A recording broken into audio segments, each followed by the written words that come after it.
Welcome to Bits of History. My name is Lee Pileski, President of the Resurrection Bay Historical Society. This bit of history is another in our Gone But Not Forgotten series, and the subject is the Alaska Central Railway Headquarters Building, which was located at 5th and Adams, where the current City-State Building stands. The Alaska Central Railway's selection of Resurrection Bay as the site for the seaport for its proposed railroad to the interior led to the founding of Seward in 1903. The Alaska Central started construction on its headquarters building in the summer of 1905.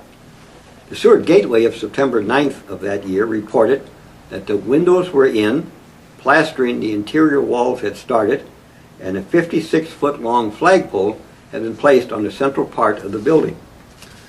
By December, all the Alaska Central's office staff had moved into the building, although some interior work was still going on. The Seward Gateway of December 4, 1905 said, "In its completed state, the railroad office building is the most pretentious structure in Alaska.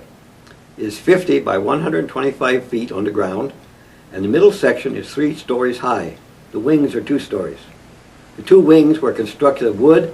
The middle section was of brick, but faced with wood, so the appearance would be the same. The total cost was $45,000. The Seward Gateway also reported that the laboratories on each floor were equipped with modern plumbing, and the entire building was heated by steam and lighted by electricity.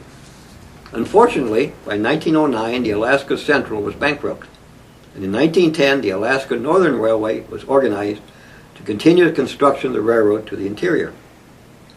Among the assets it acquired from the Alaska Central was the headquarters building. The Alaska Northern spent most of its time and energy convincing the federal government to buy it out and complete the railroad to Fairbanks. By 1914, the federal government had created the Alaska Engineering Commission to construct a government railroad from Tidewater to Fairbanks. The following year, the government purchased the Alaska Northern, and the Alaska Northern Railway Headquarters Building became the headquarters of the Alaska Engineering Commission. When, 2 years later, the commission moved its headquarters to Anchorage, other federal agencies such as the Bureau of Public Roads, the Alaska Communications System, and the Territorial Court moved into the building, which now became known as the Federal Building. In 1920, the federal jail was moved from the basement of the Harriman Bank Building to the Federal Building, and the old blueprint room on the 3rd floor became an apartment for the U.S. Marshal. The Seward Post Office moved into the ground floor of the South Wing in 1926 and remained there until 1956 when it moved into a new building at 3rd and Jefferson, the building now occupied by the Seward Museum. The outward appearance of the building was changed in 1926 when local contractor Gerhard Stucco Johnson gave the building a coat of stucco. After statehood in 1959, the building was occupied by state agencies. And in 1962, the city of Seward moved its offices from the fire hall into the building. Damaged by the 1964 earthquake, the building was declared unsafe and torn down that summer. The current City-State Building was built on the site and completed in 1966. For 59 years, the Alaska Central Railway Building dominated downtown Seward.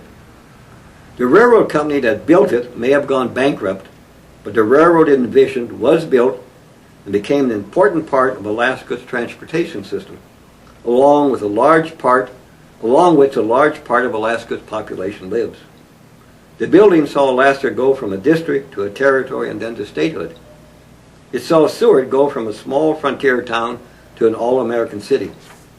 It's definitely a building that should not be forgotten. Thank you for listening to this bit of history. Remember, to learn more about Seward's history, visit the Seward Museum. Admission is free during the winter.